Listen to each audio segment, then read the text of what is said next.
Praise the lord. హల్లెలూయా. దేవునికి మహిమ కలుగును గాక. క్రీస్తునందు నా ప్రియమైన దేవుని బిడ్డలైన మీ అందరికీ హృదయపూర్వకమైన వందనాలు తెలియజేస్తున్నాను. మన ప్రభువును రక్షకుడైన దేవుడు ఇంతవరకు ఆయన మనల్ని కాపాడి తన రెక్కల నీడలో ఆయన మనల్ని దాచి భద్రపరిచారు. అందుకు దేవునికి మహిమ కలుగును గాక. తోటి దైవజనులకి, విశ్వాసులకి, అలాగే శ్రేయాభిలాషులుగా ఉన్నటువంటి ప్రతి దేవుని బిడ్డకి, అలాగే మా యొక్క బంధువర్గం, తల్లికి, తమ్ముడు కుటుంబం, చెల్లి కుటుంబం, అలాగే మా రక్త సంబంధికులు అందరూ, అలాగే దేవుని బిడ్డలందరూ కలిసి మీరు చేసిన ప్రార్థనలు, మీ యొక్క కన్నీటి ప్రార్థనలు, భారంతో కూడినటువంటి మీ యొక్క ప్రయాసం, మీ ప్రార్థనలన్నీ దేవుడు ఆలకించి పాస్టర్ గారిని దేవుడు ఆరోగ్యవంతురాలుగా నిలబెట్టాడు. ఇంకను హాస్పిటల్లో ఉన్నాం.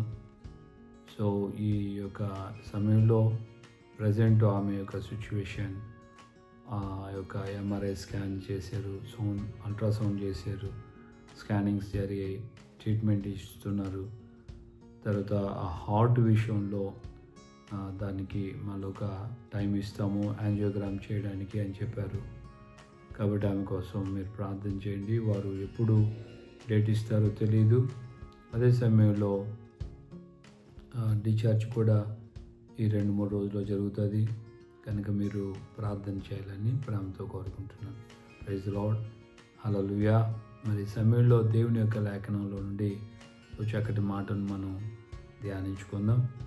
యోబు గ్రంథంలో నుండి మనం 29వ అధ్యాయము 5-6 వచనాలని మనం గమనించినప్పుడు, యోబు దైవజనుడు, పితరుడు, ఆ 29వ అధ్యాయం తన యొక్క జీవితం దేవుని యొక్క ఆశీర్వాదాలు పొందినటువంటి ఆ సమయంలో, దేవుని యొక్క ప్రసన్నత, దేవుని యొక్క సన్నిధి తనతో కూడా ఉన్నటువంటి ఆ సమయంలో ఆయన అనుభవించిన అనుభవాల్ని ఆయన జ్ఞాపకం చేసుకుంటున్నాడు.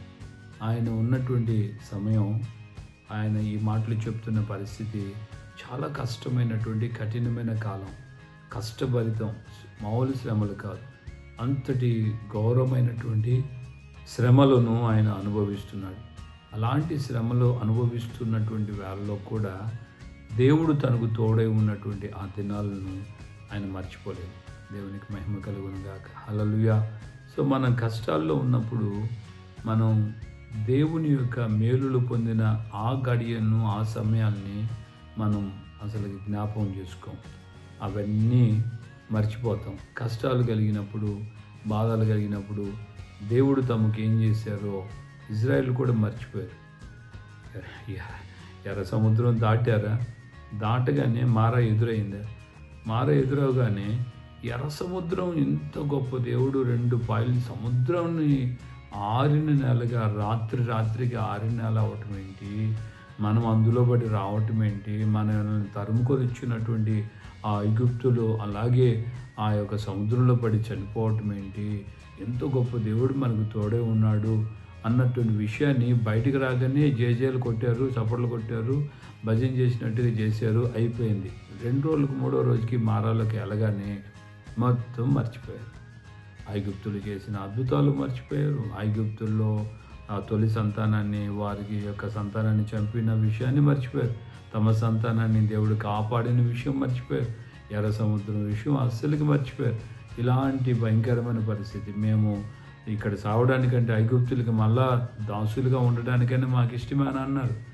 ఇలాంటి పరిస్థితులన్నిటి నుంచి దేవుడు విడిపించి బయటికి తీసుకొచ్చిన ఆ కొద్ది రోజులకే, 3వ రోజుకే మారాలోకి రాగానే వారు మోషే మీద తిరుగుబాటు చేయటం, సనగటం, రాళ్ళు రువి చంపడానికి కూడా సిద్ధపడిన పరిస్థితిని మనం చూస్తాం. సో పితృడైనటువంటి మోషే జీవితం అలా కాదు. తాను దేవునితో, దేవుడు తనతో సఖ్యత కలిగి ప్రతిదీ కూడా దీవెనకరంగా ఉన్నటువంటి ఆ దినాల్ని ఆయన జ్ఞాపకం చేసుకుంటున్నాడు. అందుకనే కీర్తనలు మనం గమనిస్తే దావీదురాజు అంటాడు, ఆయన చేసిన ఉపకారములలో దేనిని మరువకు అని అంటాడు. నా ప్రాణమయ యెహోవాను సన్నిధించుము, నా అంతరంగమునున్న సమస్తమైన పరిశుద్ధ నామమును సన్నిధించుము, నా ప్రాణమా యెహోవాను సన్నిధించుము, ఆయన చేసిన ఉపకారములు దేనిని మరువకు అని అంటాడు. సో ఈయన కష్టాలలో పితృడైన యోబు బాధలలో తను ఎంతో రోగంతో అనుభవిస్తూ ఒక్కసారిగానే 10 మంది పిల్లలు ఒకే రోజునే, ఆస్తి అంతా అదే రోజునే, అన్నీ కూడా మొత్తం అదే రోజున పోయినా కూడా యోబు దేవుణ్ణి మర్చిపోలేదు. పితృడైన యోబు దేవునితో తనకు ఉన్నటువంటి అనుబంధాన్ని మర్చిపోలేదు. సర్వశక్తుడు నాకు ఇంకను తోడై ఉండెను.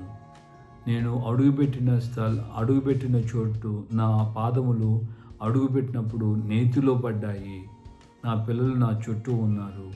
బండ నుండి నా కొరకు నూనె ప్రవాహంగా పారింది అని ఈ యొక్క 5-6 వచనాల్లో ఆయన చెప్తున్నాడు. దేవుని బిడ్డలారా, ఒకసారి ఆలోచించండి. దేవుని ప్రసన్నతను ఆయన శ్రమలలో తాను అనుభవించుచున్న బాధల కష్టాలలో సైతం దేవుని ప్రసన్నతను ఆయన జ్ఞాపకం చేసుకున్నాడు. రెండవదిగా నా పిల్లలు నా చుట్టూ ఉన్నారు అని అంటాడు. అంటే ఇది కుటుంబ సంబంధమైనటువంటి దీవెన, ఆశీర్వాదం, కుటుంబంతో ఉన్నటువంటి సంతోషం, ఆనందం, భార్య, భర్త, పిల్లలు, ఐక్యత, ప్రేమ, అనురాగాలు, ఇవన్నిటిని కూడా దేవుని యొక్క తోడు ఉన్నటువంటి సమయంలో తాను అనుభవించిన అనుభవాన్ని చెప్తున్నాడు. హల్లెలూయా.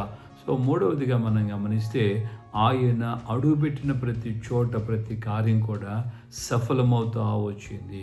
దేవుడు నాకు తోడుగా ఉన్నాడు కనుక నేను ఏం చేస్తున్నా సరే ప్రతిదీ కూడా దేవుడు నాకు సఫలంగా మార్చాడు అని. నాలుగవదిగా మనం గమనిస్తే బండ నుండి నా కొరకు నూనె ప్రవాహంగా పారెను అని రాయబడింది. దేవుని బిడ్డలారా, బండ అనేది చాలా కష్టంతో కూడిన ఒక గట్టి పరిస్థితి అని చెప్పొచ్చు. ఆ స్థితిని ఒక అలంకార రూపకంగా మనం చూస్తాం. బండ నుండి అని అంటే బండ అది కఠినంగా ఉంటుంది, స్థిరంగా ఉంటుంది. అందులో నుండి చాలా మనకు ఏమైనా రావాలన్నా కూడా చాలా ప్రయాసంతో కూడినటువంటి పరిస్థితి అనుకోవచ్చు. సో అలాగా మనం దాన్ని భావిస్తున్నాం. సో ఇలాంటి కఠినమైన కష్టమైనటువంటి ఆ కాలంలో కూడా నా కొరకు దేవుడు దీవెనను ఆయన ఉంచాడు. బండలో నుండి నీళ్లు సమృద్ధిగా వచ్చాయి ఇజ్రాయేల్ కొరకు.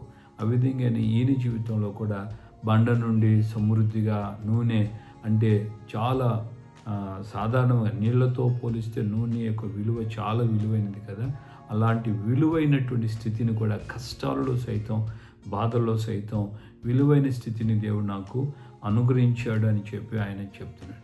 ఈ రోజున మనం ఎదుర్కొంటున్నటువంటి పరిస్థితుల్లో కూడా మనం ఇలాగా దేవుని యొక్క సన్నిధిలో మన సర్వశక్తుడు నాకు తోడై ఉన్నటువంటి ఆ స్థితిని నేను మర్చిపోవట్లేదు అంటూ మనం దేవుణ్ణి పితృడైన యోబు చూపించిన మాదిరి చొప్పున మనం కూడా అలాగ జీవిస్తూ అలాగా ఎదురవుతున్నటువంటి కష్టాల్లో, బాధల్లో, కన్నీళ్ళలో, దుఃఖంలో దేవుని యొక్క కాపుదల, దేవుని వద్ద నుండి పొందిన దీవెన, ఆశీర్వాదాలు మనం మర్చిపోకుండా దేవుని మనం స్తుతించి కనపరచాలి. దేవునికి మహిమ కలుగును గాక.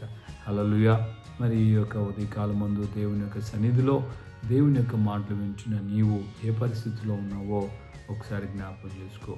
మేము కూడా దేవుని యొక్క సేవకులుగా మేము ఉన్న పరిస్థితి మీ అందరికీ తెలిసిందే. గత 6 నెలలుగా రాత్రులలో ఎంతో బాధలు, వేదనను మేము అనుభవించాం. దేవుని బిడ్డలారా, ఒకసారి ఆలోచించండి. కానీ వాటికంటే ముందుగా దేవుడు ఎన్నో కార్యాలు, ఎన్నో అద్భుతాలు, ఎన్నో ఆశీర్వాదకరమైన దీవెన, ఆధ్యాత్మికమైన చక్కటి కుటుంబము దేవుడు అనుగ్రహించి మమ్మల్ని నడిపించిన దినాలు ఉన్నాయి. కనుక మనం ఎవరూ కూడా దేవుని సన్నిధిలో బాధల్లో ఉన్నప్పుడు, కష్టాల్లో ఉన్నప్పుడు, కన్నీళ్ళలో ఉన్నప్పుడు, దుఃఖంలో ఉన్నప్పుడు, ఒకవేళ మరణపు అంచుల్లో ఉన్నప్పుడు సైతం మనం గుర్తించాల్సిన మాట ఏంటంటే దేవుని యొక్క సన్నిధి నాకు తోడుగా ఉన్న ఆ దినాలను నేను జ్ఞాపకం చేసుకుంటున్నాను. ఆయన నాకు తోడుగా ఉన్నటువంటి ఆ సమయంలో. అందుకనే కోరహ కుమారులు రాసినటువంటి ఆ కీర్తనలు అంటాడు, నా ప్రాణమా నువ్వు ఎలా తొందరపడుచున్నావు, నాలో నువ్వు ఎలాగా కృంగిపోవచ్చున్నావు. నా దేవుడు ఆయన నా యొక్క ప్రభు. నేను ఆయన ఎందు విశ్వసిస్తాను, నేను ఇంకా ఆయన నమ్ముకుంటాను, నేను ఇంకా ఆయన ఎందు నిరీక్షిస్తానని చెప్పి తన ప్రాణంతో ఆయన చెప్తున్నాడు. అలాగే మనం కూడా మన ప్రాణంతో చెప్పాలి, ఇంకను నేను ఆయన్నే స్తుతిస్తాను, ఇంకను నేను ఆయన్నే కీర్తిస్తాను. హల్లెలూయా. నా ప్రాణమా నాలో నువ్వు ఎలా కుంగి ఉన్నావు, ఎందుకు తొందరపడుతున్నావు? ఆయన సజీవుడు, విమోచకుడు, గొప్పవాడు, ఘనుడు, అని మనం ఆయన్ని కీర్తిస్తూ ఘనపరుస్తూ ఆయన చేసిన మేలుని తలంచుకొని అప్పుడే కాదు ఇప్పుడు కూడా ఈ బాధల్లో సైతం దేవుడు ఎందుకో ఒక మేలుక ఆయన మనల్ని తీసుకొని వెళ్తున్నాడు ఈ మార్గంలో అని మనం దేవుని గనపరిచినట్లయితే పితరుడైన యోబు యొక్క జీవితంలో 42 అధ్యాయంలో మనం చూస్తున్నాం.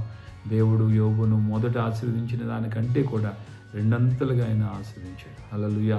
అలాంటి దీవెన ఆశీర్వాదాలు దేవుడు మన కొరకు సిద్ధపరచి ఉన్నాడు. అది ఏ విధంగా అన్నా కావచ్చు, శారీరకంగా కావచ్చు, ఆధ్యాత్మికంగా కావచ్చు, పరిచర్య పరంగా కావచ్చు, కుటుంబ పరంగా కావచ్చు. కాబట్టి అధైర్యపడకుండా ప్రభు సన్నిధిలో మనం దేవుని స్తుతిద్దాం, ప్రార్థన చేసుకుందాం. పరిశుద్ధుడైన మా తండ్రి, మీ పాదాలు స్తోత్రాలు. యువతి కాలం ముందు మాతో మీరు మాట్లాడి మమ్మల్ని మీరు ధైర్యపరిచారు, బలపరిచారు. అందుకే స్తోత్రాలు. ఈ మాటలు విన్న మేము మా జీవితంలో అయ్యా మీ కృప చేత మేము బలం పొందిన వారమై మీ కృప చేత మేము దీవించబడుతూ మా యొక్క నైనా శ్రమలలో, బాధలలో, కష్టాలలో, కన్నీళ్ళలో, దుఃఖంలో, అయ్యా మరణపు అంచులలో సైతం మీరు గత కాలంలో మాకు చేసిన ప్రతి మేలును మేము మరువక జ్ఞాపకం చేసుకుంటూ వాటిని బట్టి మిమ్మల్ని స్తుతించి గణపరుస్తూ నేను ఎదురవుతున్నటువంటి నడిపించబడుతున్నటువంటి ఆ స్థితిగతులన్నింటిలో మీ ప్రేమను జ్ఞాపకం చేసుకుంటూ మా కొరకు మీరు చేసిన ప్రతి కార్యాన్ని జ్ఞాపకం చేసుకుంటూ మిమ్మల్ని స్తుతించి గణపరిచినట్లయితే నిత్యముగా నా ప్రభువా రెండంతలుగా మీరు పితృడైన యోబును ఆస్వాదించినట్లుగానే మమ్మల్ని సైతం మీరు ఆస్వాదిస్తారు. అది ఆధ్యాత్మికంగాను, శారీరకంగాను, కుటుంబపరంగా, పరిచర్యపరంగా అన్ని విషయాల్లో మీరు మమ్మల్ని దీవిస్తారు. మేము నమ్ముతున్నాం కనుక మాకు మీ కృపను మరింతగా తోడుగా ఉంచి నడిపించి సహాయం చేయండి. ఘనత, మహిమ, ప్రభావాలు మీరు మాత్రమే పొందండి. ఈ మాటలు విన్న ప్రియబిడ్డలందరినీ మీరు ఆస్వాదించండి, దీవించండి, బలపరచండి, కృపతో నింపండి. మరొకసారి మీ దాసురాలను కూడా మీ చేతికి అప్పగిస్తున్నాను. నాదా కరుణించండి, వాత్సల్యత చూపించి అయ్యా మీరు బాగు చేశారు, అందుకే స్తోత్రాలు. గుండె చేతని వారిని బాగు చేసే దేవుడు మీరే అని కదా లేఖనం తేటగా చెప్తుంది. కనుక మీ బిడ్డల్ని మీరు బలపరచండి, కృపతో నింపండి, సహాయం చేయండి, ఆదుకోండి. మీ ఘనమైన నామం తెచ్చుకోండి. మా కొరకు ప్రార్థన చేసిన ప్రతి నైనా కుటుంబాన్ని, ప్రతి వ్యక్తిగత జీవితాన్ని అయ్యా కార్చిన ప్రతి కన్నీటి బొట్టును మీరు నైనా విలువతో ఘనంగా మీరు ఎంచారు, అందుకే స్తోత్రాలు. ఒక్కొక్కరిని మీరు ఆశ్రయించి దీవించి బలపరిచి ఘనత, మహిమ, ప్రభావాలు పొందమని యేసు పరిశుద్ధ నామంలో ప్రార్థన చేసి పొందున్నాము తండ్రి. ఆమేన్. మన ప్రభు అయిన యేసుక్రీస్తు కృపయు, తండ్రి అయిన దేవుని ప్రేమ, పరిశుద్ధాత్మిక అన్యోన్య సహవాసం, సమాధానం ఇప్పుడు ఎల్లప్పుడూ సకల పరిశుద్ధులకు మనకును ప్రభు అక్కడి పర్యంతం కృపతోడే ఉండి నడిపించునుగాక. ఆమేన్, ఆమేన్, ఆమేన్. హల్లెలూయా. ప్రభుపేట అందరికీ వందనాలు. మా కొరకు మీరు ప్రార్థన చేశారని మేము హృదయపూర్వకంగా మీ అందరికీ కృతజ్ఞతాస్తుతి చెల్లిస్తున్నాను. దేవుడు మీకు, మీ కుటుంబాలకి తోడుగా ఉండి నేను బలపరిచి నడిపించునుగాక. ఆమేన్. ఎందుకంటే ఈ 2 రోజుల్లో డాక్టర్లు చెప్పిన దాన్ని బట్టి మా తిరుగు ప్రయాణం ఉంటుంది. దేవుడు మాకు తోడుగా ఉండి క్షేమంగా ఆయన పరిచర్యలోకి మనల్ని తీసుకెళ్ళినట్లుగా జ్ఞాపం చేసుకోవాలని ప్రేమతో కోరుకుంటున్నాను. Praise the lord.